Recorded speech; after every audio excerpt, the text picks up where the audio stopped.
suns tik žāvājās, tur aplaizās, asti ievelk pie sevis nedaudz sasprindzis un bērns pieies klāt. Tur ir maza robeža, līdz viņš var arī uzklupt viņam. Viņa izārdīja visu būri, visu, ko mēs bijām tur apjozuši ar to metāla sietu. Viņa vienkārši izplosīja. Viņa nokoda 3 putnus. Cilvēkiem, diemžēl, ir slikta tendence izmest. Ēdiens tas būtu viens, bet ir ļaunprātīgi cilvēki, kas izmetīs siera gabalu ar naglu iekšā.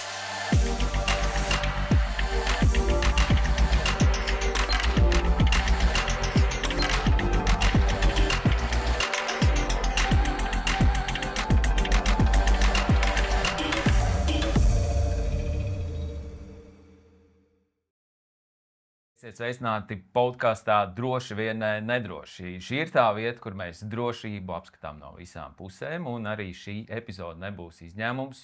Šīs dienas tēma ir mājdzīvnieku drošība un veselība. Man viesos ir divas brīnišķīgas eksperts šajā jomā.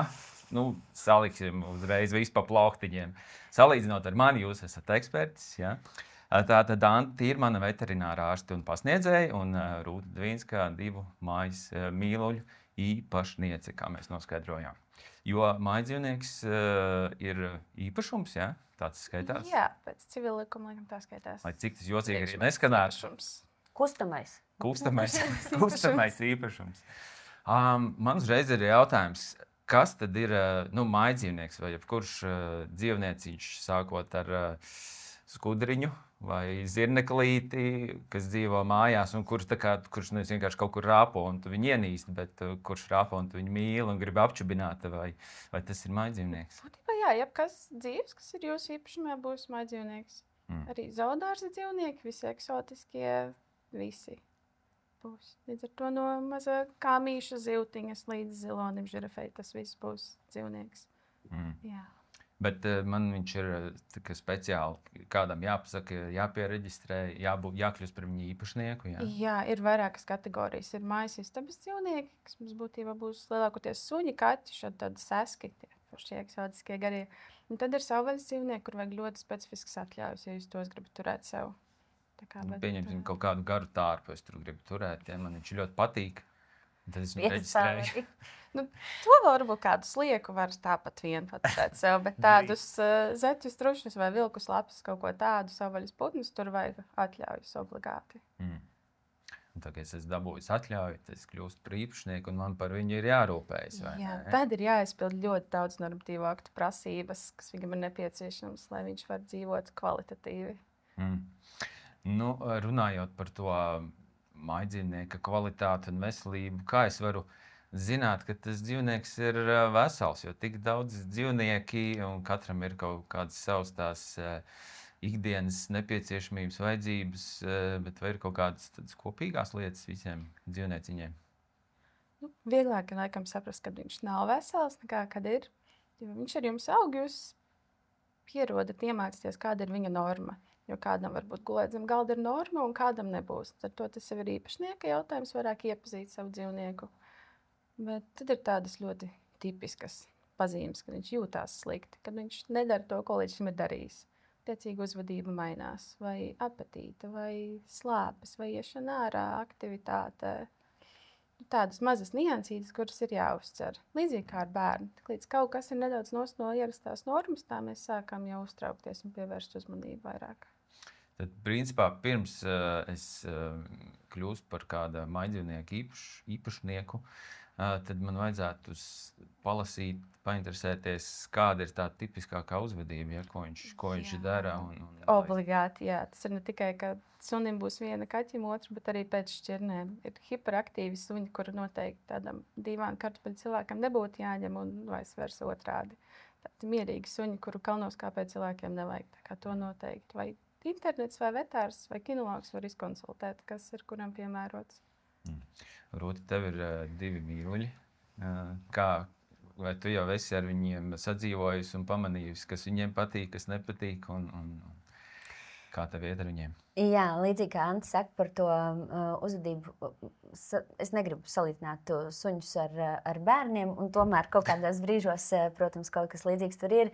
Kā tu sacīji, tev jāvēro līdzīgi kā bērnu uzvedība arī savu mājdzīvnieku, tāpat arī vienā ģimenē nav divu vienādu bērnu, kā zināms, un tāpat arī nav, manuprāt, divu vienādu suņu, vai šajā gadījumā, manā gadījumā kucēnu, jo mūsu jaunie mājas mīluļi pie mums atbrauca janvāra sākumā, un šobrīd viņiem ir 4 mēneši.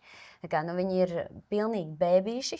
Ja bērnam saka, kas rokā tas mutē, tad viņiem pie degunagala tas mutē. Un tam līdzīgi mēs tiešām izdzīvojam absolūti tādu bēbīšu periodu, pilnā tā krāšņumā.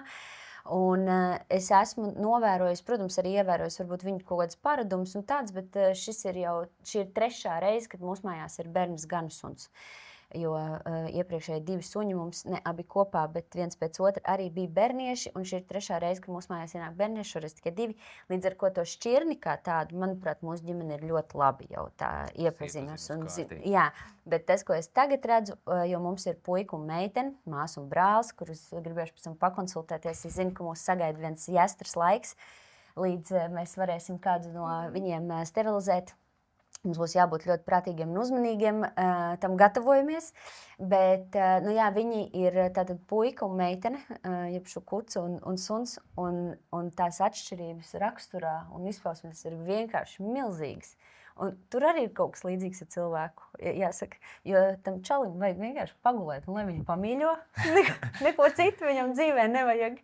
Viņš ir miera mika, viņš ir pilnīgs lācis, viņš ierāpjās tev tur divānā klepīti, viņu vajag tikai pabužināt.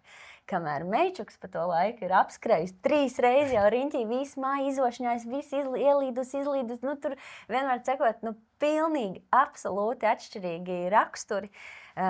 Vienas šķirnes, viena vecuma, viena metiena suņiem. Tā kā, jā, es pilnīgi piekrītu Antei, ka saimniekam ir jāvēro katrs suns neatkarīgi. Pat skaidrs, ka šķirnēm ir līdzīgas iezīmes, bet arī tad katrs viņu var būt pavisam interesanti, jā, tiešām, tā, ka cilvēkiem... Pilnīgi. Personības, katrs ir individuāls. Bet, teiksim, šajā gadījumā, tev meičuks grib skraidīt apkārt, čalis vienkārši grib gulēt. Kā atrast balansu un saprast, ka man to čali arī vajadzētu dzīt ārā, lai viņš skrien apkārt? Jārespektē viņa robežas. Ja viņš ir mierīgs, tad viņš vienkārši ir mentāli mierīgs. Tā būs viņa personība. Meitene būs aktīva, visticamāk, visu mūžu viņa būs driģenīta un skraidīs kā raķete apkārt. Vairāk, man liekas, būtu jāpērš uzmanīt tieši driģenītei, jo viņiem ir jāierobežo tā slodze, ko viņi veic. Kucēnam tīpaši, jā. Apraksta pat, ka vajadzētu, teiksim, 5 minūtes uz katru mēnesi, kas ir vecumā. Tiecīgi, viņam ir 4 mēneši, tad mums vajadzētu 20 minūtes, un tas būtu 2 reizes dienā. Tai būtu jābūt slodzei. Tā kā puika varbūt pat vairāk ievēro savas normas nekā meitene. Viņš zina, viņš ir izlasījis visus šos noteikumus. Bet vai mājdzīvniekiem arī kaut kādā veidā, tāpat kā cilvēkiem, mēs jau sapratām, ka mājdzīvnieki ir līdzīgi kā cilvēki, vai viņiem šī kaut kāda labsajūta, ka viņi labi jūtas mājās, tas ir redzams, un vai ir redzams tas arī, ka viņiem ir kaut kādas stresa pazīmes, ka viņiem kaut kas nav labi, kaut kas nepatīk. Kā to saprast un ieraudzīt? Tas mēdz būt ļoti neuzkrītoši un ļoti uzkrītoši. Tās uzkrītošākās pazīmes būtu, ka viņi visu laiku grib slēpties. Tīpaši salūtu laikos, kad viņi zem gultām lien vai bāž galvas podos vai vēl kaut ko tādu. Viņiem nepatīk, viņi izolējas. Ne tikai no skaņas, bet arī no cilvēka mēdz. To būtu jārespektē tīpaši kaķiem. Un svarīgi ir nodrošināt viņiem kādu vietu, kur viņi var paslēpties. Kur viņu nekad neviens neaiztiek. Ne cilvēks, ne bērns, ne cits dzīvnieks. Tā kā viņu tāda safe, drošā vietiņa, spotiņš. Un vēl kaut kas neuzkrītošāks ir suņiem stress, teiksim, ka viņš žāvājas ļoti daudz.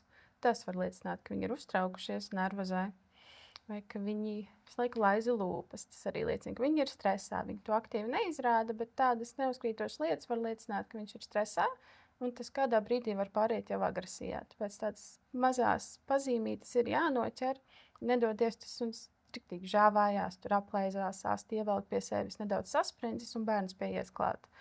Tur ir maza robeža, līdz viņš var arī uzklupt viņam. Tā kā tādas bet tas arī ir savam sunim ir jāpazīst. Šis baigi interesanti. Man liekas, ka viņš grib ēst vienkārši. Jā, es tā intensīvi to dara. Domāju par to, vai es esmu redzējis, kas un saplaiz lūpas. Ne, Nu, droši pirms vien ēšanas, esmu. pēc dzeršanas, tas ir tā, manāms jā. būtībā. Nē, Tā mums tas arī tā nenotiek. izskatās. Mēs padzeramies, un tad Viss viss pil vienkārši. Es esmu par to pēc tam gribējuši pajautāt. Antē redzējis, ka iemāci suņiem pieiet pie tāda tā kā spilventiņa Jā. nosusināt to zodu, jo, nu, tu smejies, bet man Sā- māja pludo. Vai atnāk ar kāju tā Jā, noslēgt? protams, pirmā vieta. Neuzliek uz ceļa. Jā. Pamīļoties. Kā? Man kādreiz bija kaķis, un viņam bija pa laikam tieksme uztaisīt pārsteigums tāds, ka mums bija, teiksim, tāda liela palma, un tu atnāc mājās, un viņš vienkārši visu to zemi ir izrakņājis ārā, izārdījis, vēl kaut kāds puķis ir apgrausts. Tas ir stress, vai viņam vienkārši tā kā kļūst garlaicīgi, un viņš vienkārši tur sāk ārdīties pa Ārā māju. viņš nav gājis istabas kaķis. Nē, viņš staigāja pa āru visu kaut kur. Nu, pirmkārt, ja viņi smiltīs mēdz nokārtoties, varbūt viņš to mēģināja imitēt. Nu, Otrs ir garlaicība vai protests pret kaut ko. Kad kaķi streso, viņi mēdz protestēt, var piečurāt čības vietā ārpus kastītes, vai Jā. kaut ko graust, Arī tas ir skrāpēt. Varbūt arī viņam ir kāds stress vai pārdzīvojums bija ciemiņi vai bērni, kas viņam nepatika, uzzināt trauksmi. Arī tad viņi mēdz norēģēt ļoti mums nepatīkamos veidos. Es gribu padalīties vienkārši par to protestu vai stresu arī. Es nezinu, kas tas bija, bet mūsu iepriekšējais bērnietis viņu sauca Ziema.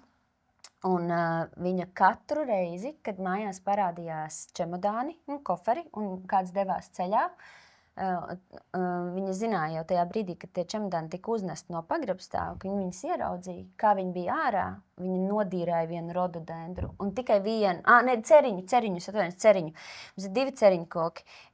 Abi 2 reizē stādīti. Viens ir izaudzis liels, tur ziedi jau gadiem, viss super. Un otram mēs neesam ziedus redzējuši. Šis bija pirmais pavasaris pagājušā gadā, jo viņa aizgāja mūžībā. Šis suns mēs ieraudzījām, ka kādā krāsā tas vispār zied. Jo katru reizi un tikai vienu to ceriņu. Un tas bija pilnīgs spīts, pilnīgi viennozīmīgi vienmēr tikai tajās reizēs. Viņi nevienu citu koku neaiztika, principā. viņi tā kā saprata, ka jūs šausiet kaut kur brauc, projām. Kaut kur prom. Protams, ka suns nekad dzīvē netiek atstāts viens. Skaidrs, ka mājās kāds paliek, bet viņi tāpat zina, ka kāds no mums dosies prom. Un tas nav forši vienkārši. Un viņa netiek lidināta līdzi. Jā, bars izjūka, kāds kaut kur pazūd uz neprognozējumu laiku. Jā, Tas ir stress. Ceriņš cieš. Jā, Mēs kaut kur jāizliek. arboristi saucam. Bezmaksas arboristi. Neprasīt arī, nelūgt. Bet šī tāda ikdienas rutīna paradumi ir jāizdara tās, vai tas dzīvniekam kaut kādā veidā palīdz, iegrožo, sakārto viņa to ideju, ka tagad šajās mūsu mājās notiek tā. Jā, tas ir ļoti būtiski patiesībā. Viņi pierod pie rutīnas, un tas ir droši viņiem. Tiklīdz kaut kas nedaudz izmainās, jūs pārnākat mājās stundu, 2 vēlāk, viņiem jau ir trauksme, alerti, viss gaisā, izsaukuma zīmītes, kaut kas nav kārtībā, iepšnieks ir pazudis.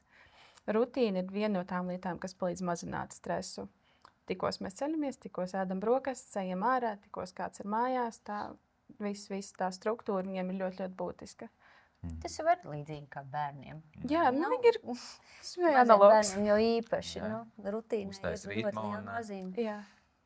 Bet Ja to grib kaut kā izmainīt, tad kaut vai nākt mājās vēlāk, mēs mēģinām pa 5-10 minūšu tādiem posmiņiem to pagarināt, lai nav ļoti uzkrītoši pārēja. Tas viss ir milzīgs stress. ja es atnāku ātrāk mājās, es esmu priecīgs un suns ir vienkārši. Kāpēc? Nē, es nespēju izrakt puķpots. Tu esi redzējis kādreiz nepriecīgu suni, kad tu Jā. pārnāc mājās, un šķiet ar to jau tā milzīgākā atšķirība, Jā, piemēram, kaķis no varētu kaķiem ir. Jā. Bet kā man tam mājdzīvniekam kaut kā, es pats tā kā varu iemācīt, ņemot vērā savus paradumus, ņemot vērā, ka es esmu īpašnieks, ja es esmu priekšnieks viņam nosacīt. Es pats tā kā iemācu viņam, kāda tad būs tā ikdienas rutīna, vai tomēr man būtu kaut kas jāņem vērā. Nu, suņiem svarīgi ir tas, kaķiem, tas, kāmīšiem, tas, vai ir kaut kāds tāds pazīmes. Lielākoties jūs pakārtojat sev. Protams, ir jāņem vērā dzīvnieku īpatnība. Tur kucēni būs jāved biežāk ārā sākumā, pēc tam var tās 2 reizes sākumā jūs apvienojat savus grafikus. Vēlāk, kad viņš pieaug, viņam ir vieglāk adaptēties, jo tam visam arī barošanas reizēm. Līdz ar to, ja ņem kucēni, tad vajag kādu, kas būs mājās, varbūt ne gluži diennakti, bet biežāk var piekāpt ciemos, pabarot, izklaidēt, izvest ārā. Pēc tam, jā, viņš pielāgojas. Ar kaķi ir vieglāk, jo, ja viņš visu laiku dzīvo mājās, tad galvenais, lai viņam ir ēst, dzert, tīra kastīte, kur pagulēt, neviens viņu neaiztiek, netramda ar saulīti, ar vēsumiņš. Viņus ir daudz vieglāk uzturēt. Tā maz prasa. Tur jums ir jāmiksē, šķiet jāpielāgojas. Un kā ir tādiem kāmīšiem, šinšilas un visi šie mazie jūras cūciņas, viņiem arī ir kaut kāds tāds vajadzīgs režīms? Jā, būtu vēlams arī kaut vai reizi dienā izlaist viņus izkustēties, jārēķinās ar to. Un viņus ir obligāti jāuzrauga. Tā, ka visi tādi vadi un jebkas tāds būs pirmais, ko viņi dosies graust. Bet ar tiem ir daudz vieglāk būtībā. Būrīts kāmītim vai žurkai atbilstoši prasībām izmēros, ēst, dzert, ritentiņš nodarbināts kolosāli. Ar to pietiek. Cilvēku kontakts arī būtu, protams, vēlams kaut vai reizi dienā. Šie te būrīši un kaut vai viņš pieņems liels būrīts. Jā. Nav tā, ka tas tāpat ir kaut kāds ierobežojums. Nevajadzētu ļaut, lai viņš tur puliež apkārt pa īstam māju. Ja jūs varat izvaktēt viņu droši. Bet tā, ka viņš nejūtas ieslodzīts tie būrīti. Bet tā vienkārši viņš saprot, ka tā ir viņa māja. Viņš pierod. Bet var manīt, kā viņiem nervu sistēma nedaudz iebremzē, iecerās uz to. Tās stereotipiskās uzvedības arī zoodārzos varbūt redzējuši iemītas taciņas dzīvniekiem. Tas ir, kad viņiem nav stimuls smadzenēm, viņi ir visu laiku vienā tajā būrī, boksā, vienalga cik lielā. Un ja viņus nenodarbina, tad viņi nojūdzās, ja tā var teikt, un visu laiku iet vienā maršrutā monotoni dzīvo. Tā kaut kādu excitementu, kaut kādu stimulu vajag ik pa laikam. Tā kā var būrīti nomainīt vai kaut ko iekārtot citādāk, bet tā lēnām pakāpeniski. Vai tiešām laist ārā, lai pastaigājas lietas kontakts. Tad arī pavisam maz smadzenītes ir jāstimulē. Jā, protams. Kā tev ar suņu pieredzi un režīmu? Tev arī bija tāds režīms, ka tad ir tas. Ēšanas režīms ļoti konkrēts, protams, jā, manuprāt, kucēniem vispār ir tīpaši, tas arī droši vien Anta pateiks, ir atkarīgs no katras šķirnes, bet es zinu, ka šīm lielajām šķirnēm ļoti svarīgi ir jau sākotnēji iemācīt ļoti labus, feinus ēšanas paradumus, lai pēcāk nerastos problēmas nec tur ar lieko svaru, ne ar visādām citādām lietām. Arī veselība viņiem no tā ir ļoti atkarīga, kaulu veselība un viss cits. Līdz ar ko pirmos novembrī viņa dzīve, janvārī atbrauc pie mums, tātad 2 mēneši viņam bija tieši, viņi bija saņēmuši tās potes, varēja doties pie mums mājās. To pirmo laiku viņi dzīvoja pie mammas, protams, un tā, tur uzņēma mammas barību, tiklīdz viņi atbrauc pie mums mājās, tā mēs viņus varojām tur 4 reizes dienā pēc pulksteņa. Katrā ēdiena reizē, mēs vēl aizvien, protams, sveram barību, arī tagad viņam 4 mēneši tā tiek svērta. Un dota pēc tām vadlīnijām, kas tur ir jāsaņem un tam līdzīgi, ja vajadzīgi vēl kaut kādu uzturu bagātinātāju klāt, tad to tur nokonsultē vetārsts, ja tas nepieciešams. Tādā ziņā mēs tiešām ļoti pieraugām, laikam tā ēšanas lietas, nezinu, varbūt mūsu ģimenē ir tāda pieredze vai kas, bet mums šķiet, ka tas ir ārkārtīgi būtiski. Tagad arī viņu dienas režīms, es teiktu, ka viņi vairāk vai mazāk to veido paši, dzīvojot mājās. Mēs esam visu laiku, mums mājās nav tādas situācijas, ka kāds tur nav. Tur vienmēr kāds ir. Līdz ar ko, kad viņi grib tur gulēt, viņi guļ, kad viņi grib daudzīties, viņi daudzās, jo viņi ir 2. Un arī tas, protams, ir pavisam citādi, kā mums arī pašiem ir bijis līdz šim. Arī pieredze ar kucēniem. Viņi tiešām, kā man arī sacīja, ka to tu redzēsi kā atšķirīgo, viņi ir pašpietiekami savā starpā. Viņiem, protams, esam vajadzīgi mēs, jebkurā gadījumā, un tā uzmanība vēl ir jāpaplēšās par to, ja, kuram gaidēs klēpī un tā. bet viņi tiešām ļoti feini prot viens otru izklaidēt. Diemžēl arī ļoti feini prot viens otru pavilkt uz nedarbiem dārzā. Kā es domāju, man apdrošināšana drīzāk dārzam šogad ir vajadzīga nekā viņiem pašiem, jo tur mēs esam atmetuši cerību, šogad vienkārši nebūs. Tā kā, jā, bet... Par ko viņi rokās? Viss, kas bija virs sniega. Rozes to starp. Tās nav, tas, ka tās ir augušas tur 8-10 gadus tajā dobē, tas jau nevienam neinteresē. Visi nokos, nograuz. Mums ir arī, mūsu gadījumā ir tā, ka mums ir liels pagalms. Viņiem ir daudz vietas, kur būt arī ārā pašiem, un skaidrs, ka viņi tur atrod visas iespējamās vietas un lietas, kur ielīst un ko pagraust, ko apēst arī dzen, ko es pēc tam redzu jau kā rezultātu. Jums ir arī vistas mājās, un tās viņi vēl nēd. Es domāju, ka ir, jā. Es varēšu varbūt padalīties arī ar šo, ja mēs runājam par drošības, varēšu izstāstīt mūsu iepriekšējā berniešu stāstu ar vistām, bet šobrīd... Stāstu uzreiz, Bet es izstāstīšu par šiem un viņu to izkārnījumu saturu, kā es redzu, ka viņi ir bijuši pie vistu mājas, jo tur tiek tīrīts ārā, tas pakaiš un viss no vistām. Viņi vienkārši tos salmus dumiķi grauž abi divas. Protams, es atvainojos, es teikšu Latvijas sūds. Vienā brīdī izstījās, ka es zirgus esmu vienkārši paņēmu uz mājās, ka viņi bija sēdušies visi, pie kā viņi bija varējuši tikt. Labi, iztīrījās veidariņš. Viss super, jā, kas tur ir celuloze vai kas tur no tiem salmiem. Bet nē, jā, par to iepriekšējo bernieti, un šis ir ļoti nopietni, un lieta, kur mēs, ar ko mēs nerēķinājām, mēs nenokontrolējām, es varu vienkārši pateikt citiem, kā piemēru, ka suns ir suns, dzīvnieks ir dzīvnieks. Ziema bija pie mums jau gadus, teiksim, tur 7, 6. Mēs suni pazīstam labi, viņš ir mūsu ģimenes loceklis, mīļākais radījums uz vispār šīs planētas. Tā kā nav nevienam vairāk tāda ņurkām un mīlām. Un sākās Covid, un mēs paņēmām vistas. Mums kādreiz bērnībā tur tas bija. Tad nebija, un pie Covid visi sāk darīt brīnum lietas. Mēs uztaisījām vistu māju ar tēti divatā. To es pieminu tādēļ, ka mēs arī to māju turpat būvējām pagalmā.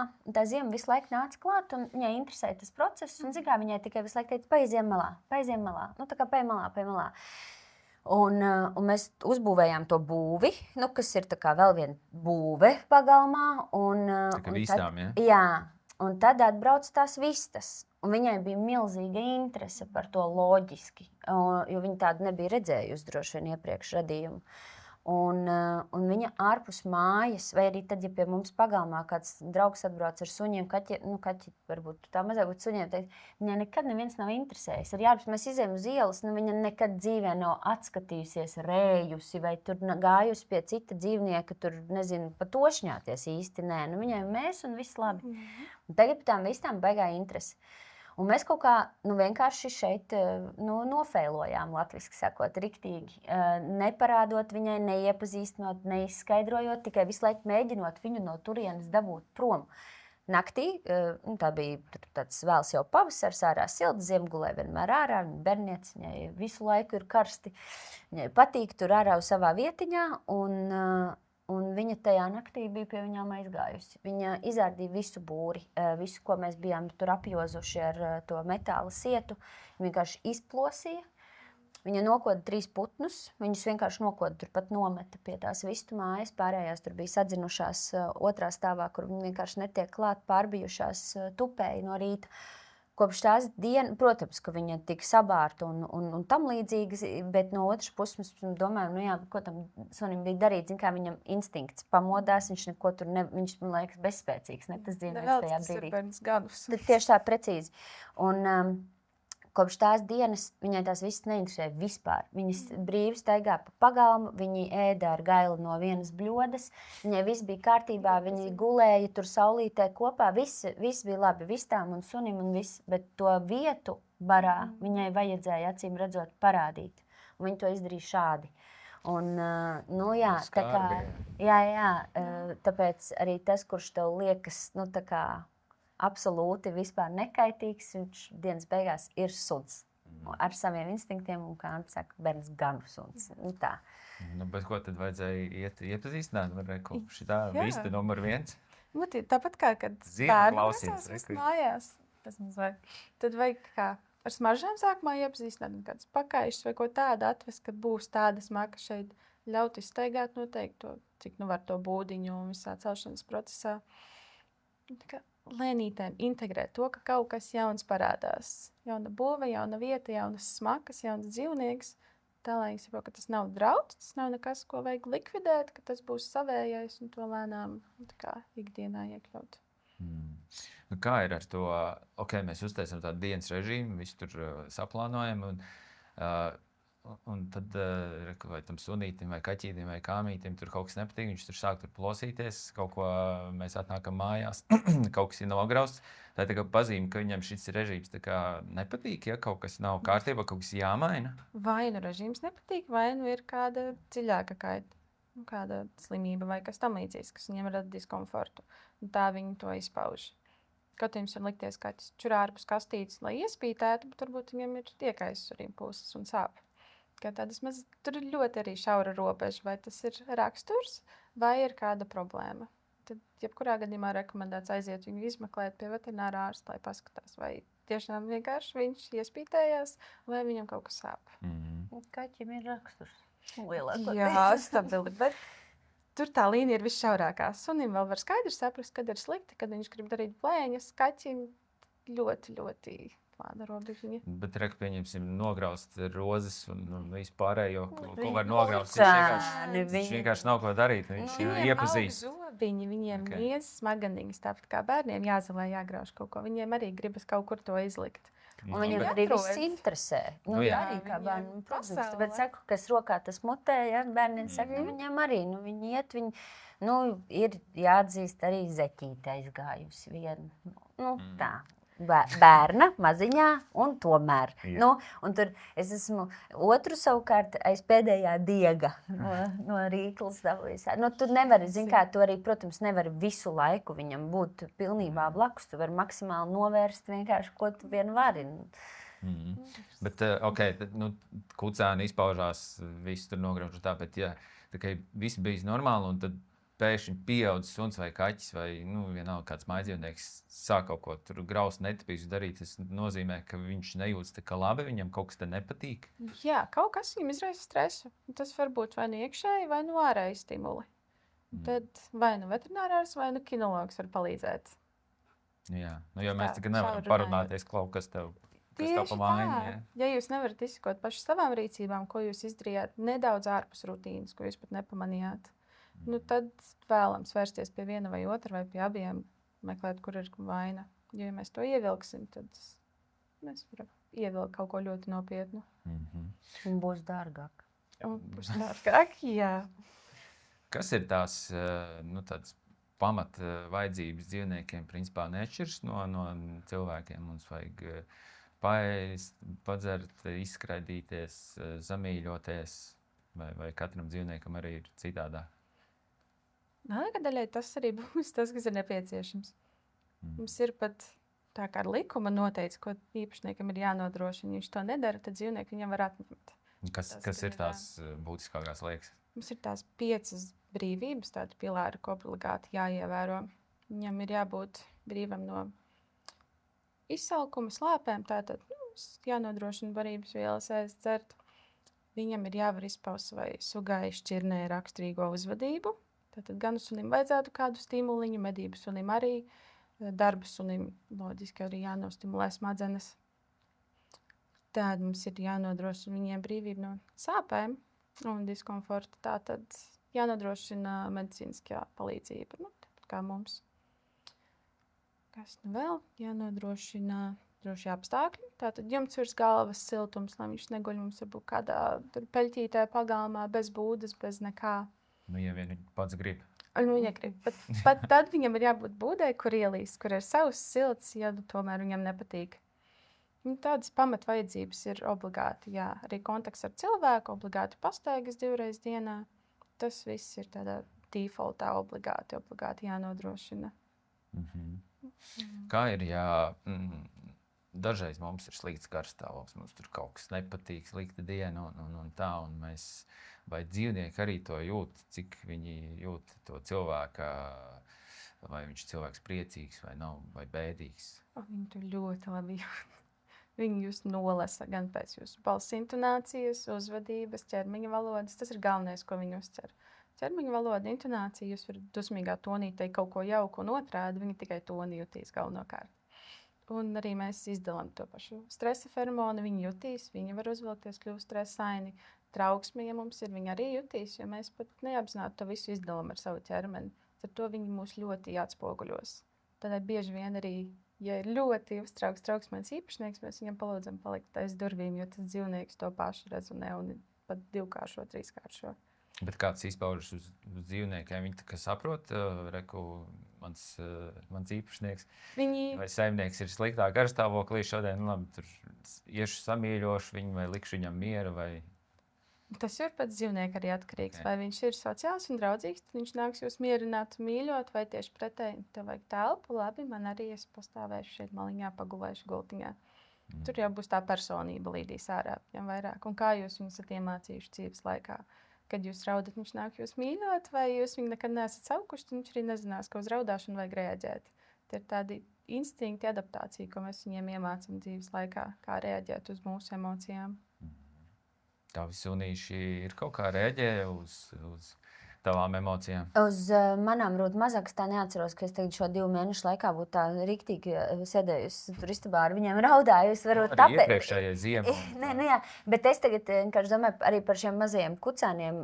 Man mājās ir 2-gadnieks tūdaļ bez 5 minūtēm. Un tur, protams, viss tas nāk ārā, kas 2 gadu vecumā bērniem nāk. Tur viss tie tantrumi, viss un tā nokrišana garšļauga zemē un tā raudāšana. Un tad gan viņi nāk un viņi guļas blakus viņai vienkārši arī paguļ kopā ar viņu uz tās zemes. Jo tur neviens arī necenšas tur neko novērst, jo tur nav novēršams. Tad vajag izraudāt vienkārši to laiku, un tad tie suņi ir klāt. Jā, es tagad tā neatceros, vai uz tādām bēdām ziemu nāca mīļoties. Es drīzāk gāju, suns, man liekas, ir tāds brīnišķīgs arī tas spilventiņš uz kura, tas plecs uz kura, jo viņš vienmēr sapratīs. Kā tādā ziņā, neko nepārmetīs, nekāds dums jautājums neuzdos, pie viņu var aiziet vienmēr izbimbāties. Tā.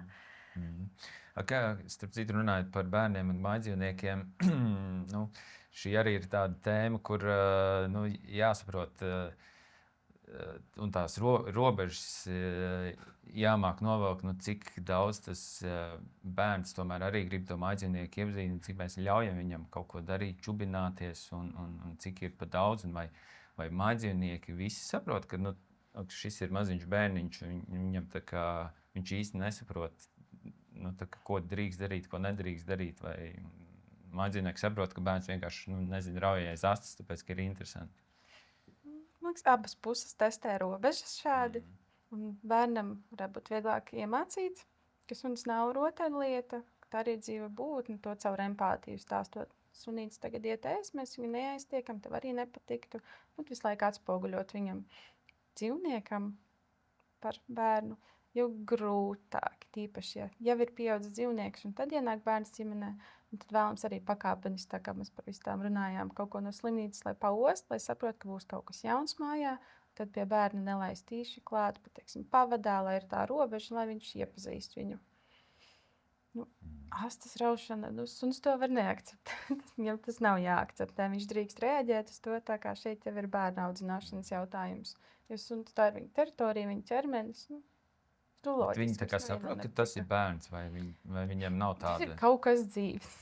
Smaržo līdzīgi cilvēkam, īpašniekam. Tur pa vecumiem ir, kam nemaz nepatīk bērni, arī tādi suņi. Viņi saprot, tas ir dzīves kaut kas, bet viņi vēl hierarhijā nesaprot, kur tas atrodas. Ir īpašnieks galvenais, kurš būs tas, kas dominē. Un tad bērns bieži vien ir konkurence uz resursiem. Tur uzreiz īpašniekam ir jāvar līdzvērtīgi sadalīt uzmanību individuālu bērnam, individuālu sunim, tā lai viņi nekonkurē, lai sunim nav ļauns zops uz bērnu un otrādi. Es varu atzīt, ka mūsu gadījumā šajā reizē tas bija samērā izaicinoši, jo mēs laikam arī ļoti, ļoti daudz tiešām par to domājām, jo iepriekš visi bērni, ir trīs bērni, un visi ienāca ģimenē pēc tam, kad suns jau bija pie mums, ziema jau bija, un tad piedzima 1., 2. un tad 3. meitiņa. Līdz ar ko kaut kā šajā situācijā, kad tas suns jau ir mājās, mums gāja Es teiktu ļoti viegli. Viņa vienmēr tur, piemēram, gulēja pie bērnu ratiem ārā, tur pasargāja, ka bija bēbīts un tā pagalmā, bet vai viņai tur bija tāda baigi interese vai kaut kā tā, īsti nē. Viņa ļoti labi viss sadzīvoja, viss bija super. Šajā reizē visi 3 bērni jau bija mājās, kad šie kucēni atbrauc mājās, un turklāt viens no bērniem ir maziņš vēl, ja? Tad nav vēl 2 gadi. Bija jau skaidrs, ka viņi ap 3 mēnešu vecumu jau būs izmērā lielāki par to bērnu. Un viņi ir, un šoreiz tas apgrūtinājums šitas, ka viņi ir 2, un tas jau ir bars, vai ne, sunim. Nu, labi, mēs visi kopā esam priekš viņiem, ja, tā kā bars. Man liekas, tā suns, ja tur saprot to. Un bija ļoti pārspēkā. Jā, nē, nu mēs esam visi kopā tā kā bars, nevis mēs ģimene, bet mēs ar viņiem kopā, jā, visi barā. Un tad bija svarīgi parādīt, nu tā kā viņiem likt saprast, ka tā Trīna mazā ir tā kā tai barā virs viņiem, nu ka viņa nevar viņu, jo skaidrs, ka viņi gribēja tikai spēlēties un vispārējais, bet viņos ir daudz spēka. Un tas mazais cilvēks, protams, tur tika gāzts zemē. Zin kā, nu viņi iet kaut vai garām paejot, viņš tur uzsita rasti un viņi jau ir blodāts. Un tas bija visai izaicinoši, bet man šķiet, ka suņiem mums un Trīnai jo īpaši, jo viņai tas bija baigais emocionālais pārdzīvojums un viņa pat naktīs tur bišķiņ murgoja. Un tā mums grūts bija tas pirmais, es teiktu, kaut 2 pirmās nedēļas bija visai grūtas. Un tad es sāku ievērot arī to, ka viņa, kā tu saki, testē robežas. Suņi varbūt vairs jau netik ļoti. Viņi vienkārši viņu pieņēmuši, viņi zina, ka viņi arī tur iekāp viņu gultā. Es zinu, ka tā nedrīkst noteikti, es nevienam nerekomendēju, bet viņi visi 3 tur tajā gultā, viņam liela tā suņu gulta. Visi 3 draudzīgi sēž un skatās multinīti, visu forši. Bet es redzu, ka Trīna tagad paņem, piemēram, pankūciņu no galda. Un tad viņi nevis pasēž tur virtuvē pie galda, viņi apēd, bet tā speciāli iet uz to istabu un tā paskatās, nu, kas tagad notiks. Nu, kas notiks? Protams, ka viņi nāks un ēdīs to viņas pankūku.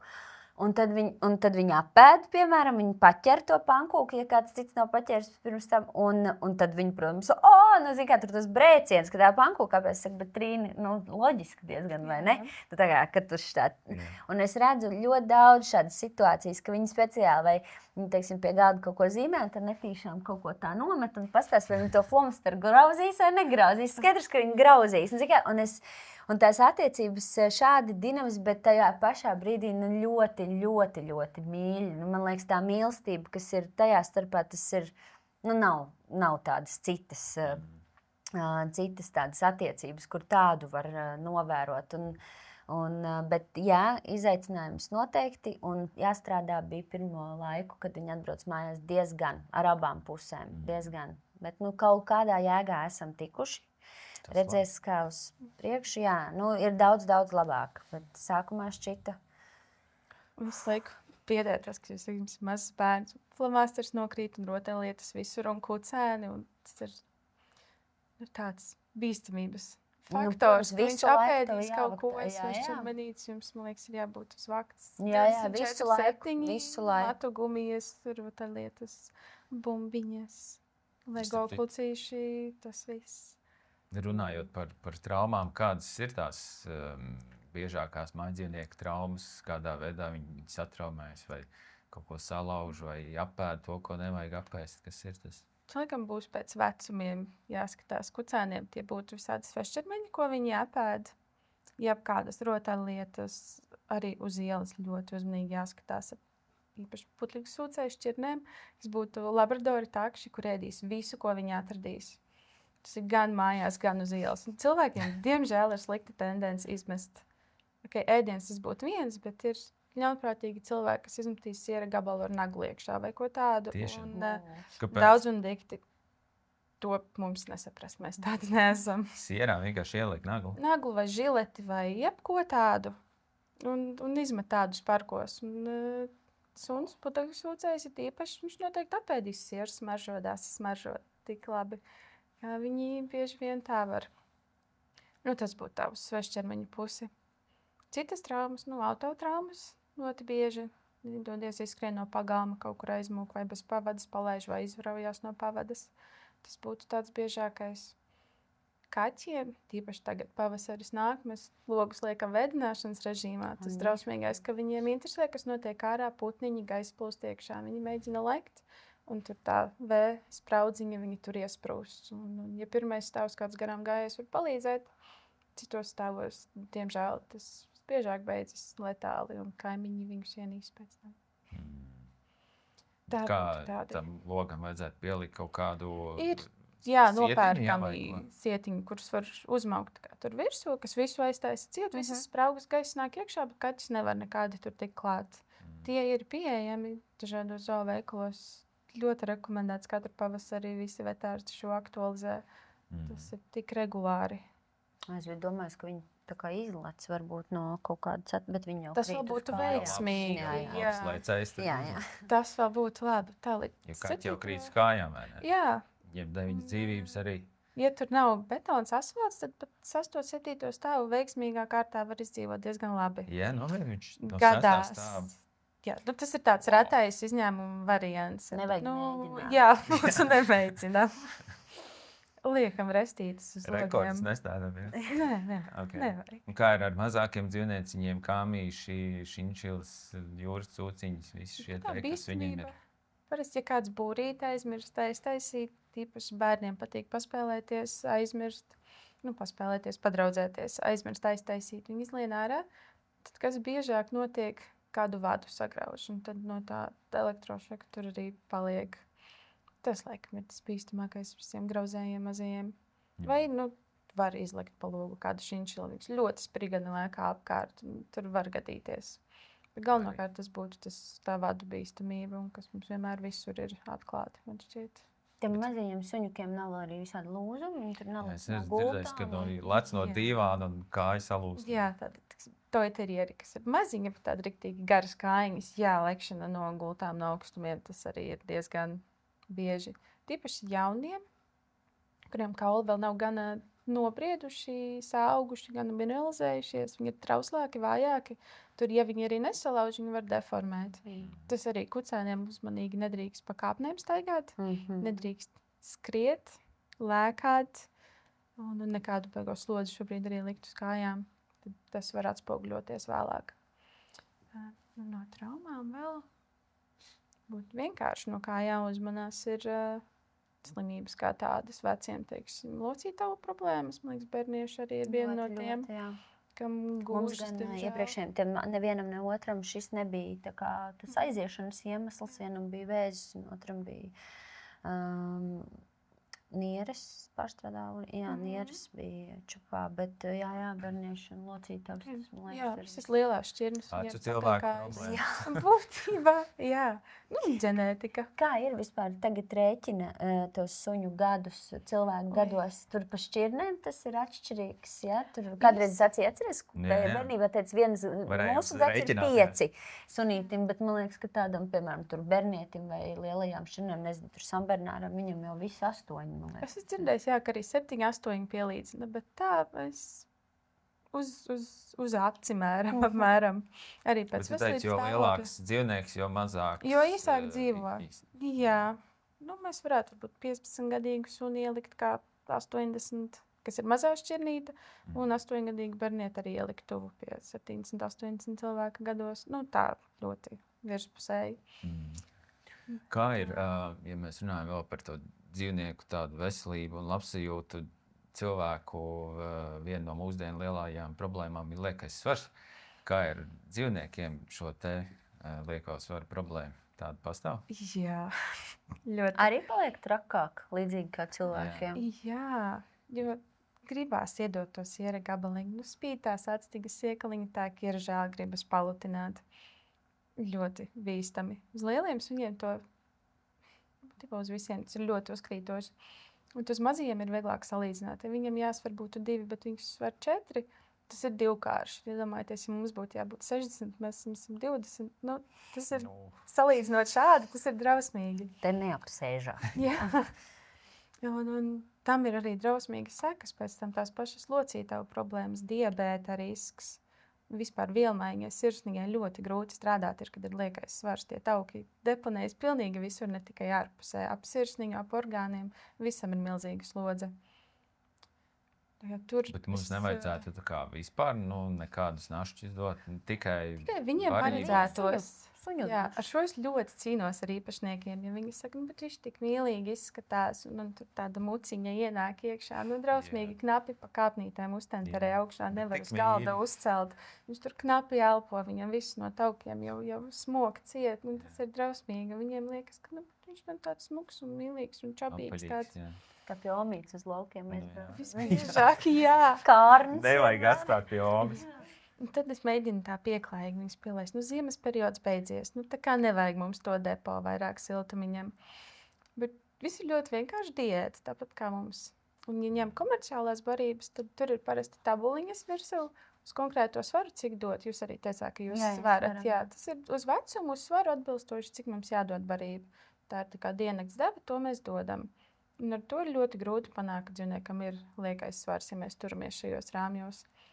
Un uz tādu principu arī tievē, ka mēģina pielāgot tam vēlamajam svaram attiecīgo devu un ieliekamies viņas kaloriju deficītā. Tā kā mēs tievētu. Jā. Bet es vienkārši atceros vienu suni no savas arī jaunības. Labradors, protams, kā ēdīs tik, cik būs, man liekas, vems un ēdīs tālāk. Tā kā never ending. Jā, Zīras. Man liekas, viņiem nav tā sāta izjūta kaut kāda, vai kas viņiem tur iztrūks. Lūk, un tā arī bija noticis, un viņi ēda, cik varēja. Un tad viņi tiešām, kā saka, bija tāda muciņa uz tādām tievām, mazām, garām kājiņām, kā Labradoru. Kā filmās, multenē rāda. Precīzi tā kā bērni zīmējumos. Tas sunīts izskatījās, un viņi nonāk tajā nebeidzamā aplī, jo mazāk kustās, jo vairāk aug tas svars, jo tu mazāk kusties, jo viņai jau ir grūti pat piecelties un aiziet nokārtoties. Zin, kā viņa nevar to tā normā, līdz ar ko tu netiec no tā apļa vienkārši ārā kaut kādā brīdī tos, un tas ir baigi traki, un, tās mocības. Jā. Kādas vēl ir tādas, teiksim, lutināšanas problēmas, ko cilvēki labu varbūt gribēdami tur kaut kā lutina, bet patiesībā to nevajadzētu darīt? Viens bija tāda dēšana, otrs būtu emocionālā lutināšana, uzmanība, ka mēs viņus beigās varam iedzīt tajā separation anxiety, tajā nošķiršanas trauksmē. Tāpēc kā Covid sunīšiem un kaķiem tas ir ļoti uzkrītoši. Viņus paņēma, viņi pierada, ka cilvēks vienmēr ir mājās. Covid beidzās, mēs ejam prom, viņi nesaprot, jo tā ir rutīna, tā bija ikdiena, ka 24/7 kāds ir un pazūd, un tas ir milzīgs stress. Un ar to mēs viņus kā pārlutinam ar savu klātbūtni un uzmanību, un beigās mēs ciešam no tām sekām, ka mēs šo rutīnu beidzam, un viņi nesaprot, kas notiek. Vai arī pārnākot mājās, mēs esam nenormāli priecīgi, un suns ir nenormāli priecīgs, mēs viņam ļaujam lēkāt un priecāties un paši iesaistamies tajā. Tas arī ir kaitīgi viņiem, jo viņi pārstimulēs, viņiem liekas, jūs pārnācāt mājās, tas ir tāds brīnums, paldies Dievam, jūs esat klāt. Tā kā mums vajadzētu ienākt iekšā, ignorēt to haipu, to lielo ekscitāciju, gaidīt, kad dzīvnieks nomierinās, un tad pieiet klāt, jā, čau, es esmu mājās, tas nav brīnums, es katru dienu pārnāku, viss ir ok. Ļoti labs. Tā kā, lai viņiem nav tas, jo emocionālā trauksme un stress ir diezgan aktuāli, ko grūti uzķert un izkontrolēt, ja nezin par tādu. Tiecīgi vajag robežas emocionālās. Uzmanība lutinam, jā, bet var pietāti. Es atceros to mājās nākšanu, kad man tēva kolēģim kādreiz 2 sambernāri, un viņš apstājās pirms iebraukšanas pa vārtiem, izņēma no bagažnieka mašīnas halātiņu, uzvilka virs uzvalku, un tad vēra vārtus vaļā un brauc iekšā, jo tas ir vienkārši, tas tā ir. Tā vienkārši ir. Un arī tagad tie mazie kucēni par to nelikšanu. Tā ir viena no lietām, kur manā pieredzē visgrūtāk iemācīt. Es varu iemācīt sēdēt, gulēt, vēlties, celties, skriet un riet un vēl nezinu ko, bet nelekt tajā brīdī, kad ienāk pa vārtiem, tas ir ārprāts vienkārši. Ir tīpaši tam meitenei, kura vēl tajā brīdī čurā aiz laimes. Tur viss notiek kopā, un tagad ir pavasars, un tās dubļainās ķēpas, un super viss. To krāsotāju kostīmu vajag visu laiku turēt. Jā. Ciemiņiem izdalīt. Kas vēl ir tādas lietas, pieņemsim šīs visas frizētavas un pucēšanas un ģērbšanas, tas ir vajadzīgs tiem dzīvniekiem, vai tas tāds mārketinga vienkārši gājiens? Gan. Ir šķirnes, kuras vajag kopt, kuriem apmetojums aug visu mūžu, tur vajadzēs apkopot. Un vislabāk to izdarīs grūmers, kurš zina, kā to darīt, kā šķirnē būs vislabāk ēdai elpojoši un arī smuki izskatīsies. Kombinzoniņa drēbītes, jums ir kāda levrete, kas ir tāds ļoti tievs, smags sunīts, kurš noteikti sals pie mūsu mīnus 15, 20, tam vajadzēs kombinzoniņu.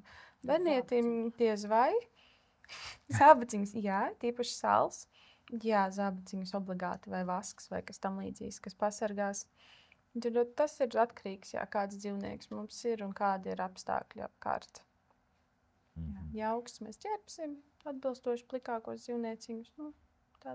Mums nav bijis adīts Nē, drēbītes nevienam mūsu bērnietim nav bijuši, zābaciņi arī nav bijuši, bet tikko draudzenei dalmācietim šajā ziemā beidzot parādījās tie zābaciņi, jā, jo ja tās iepriekšējās vēl varēja kaut kā izrullēt, tad šoziem bija tik augsts, jā, un saltās ķeps, un arī tas, ka tur, mums Siguldā tur pagalmā skaidrs, ka neviens sāli nekaisa.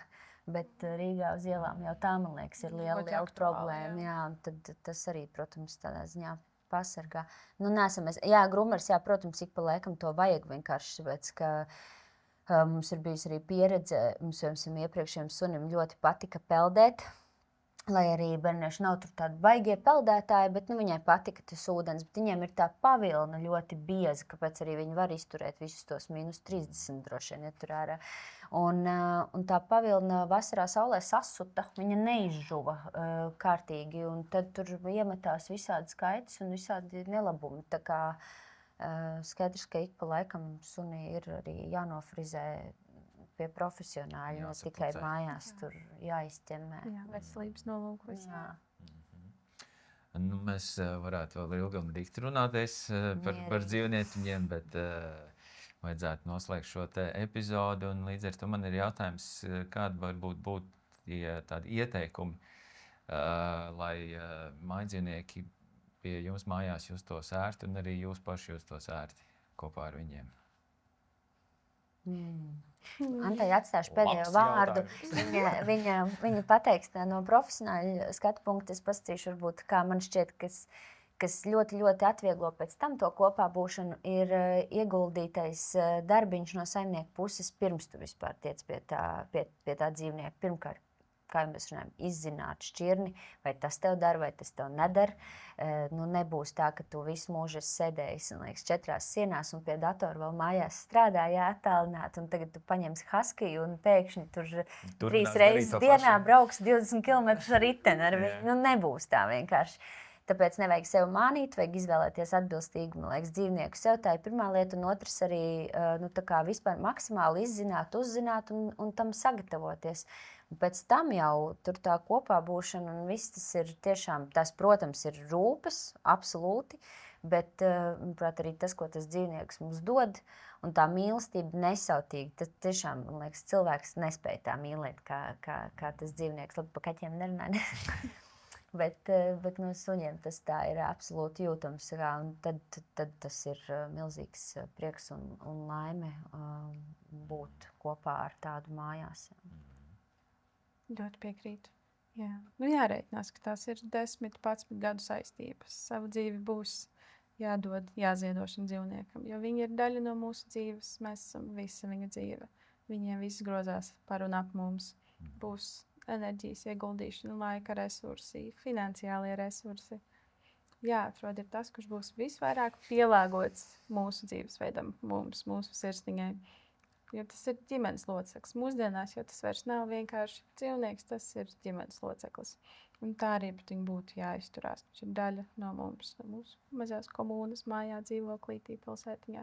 Viņš ir daļa no mums. Brīnišķīgi. Paldies par sarunu. Paldies par padomiem vērtīgiem un pieredzes stāstiem, ko darīt, ko nedarīt.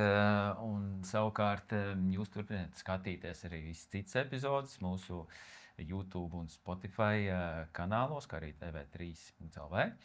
Un noteikti apmeklējiet arī Baltas drošības akadēmiju, kur būs vēl daudz un dažādi padomi, kurus jūs noteikti varēsiet kaut kur dzīvē izmantot. Tiekamies nākamreiz.